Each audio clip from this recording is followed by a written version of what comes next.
हल्के के सदर मोहतमदीन साहिबान, ज़्यादा वक्त न लिए मैं आपके दरमियान गुजर जाऊँ। न समझोगे तो मिट जाओगे अंसार बरादरी वालों, न समझोगे तो मिट जाओगे अंसार बरादरी वालों, तुम्हारी दास्तान तक न होगी दास्तानों में। ये अल्लामा इकबाल का शेर है, इसको तोड़ मोड़ के पेश कर रहा हूँ। बहरहाल हमारा यहाँ आज का जमा होना ये बहुत बड़ी अहमियत की बात है।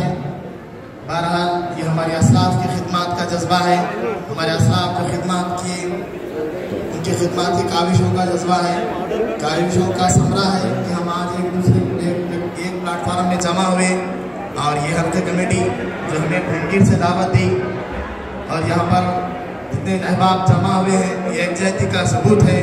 और अंसार बरादरी इससे पहले सरपरस्त साला फरमा रहे थे कि अंसार बरादरी जहाँ कहीं भी हो वो अंसार बरादरी है, या किसी हल्के की भी हो वो हमारी बरादरी का है।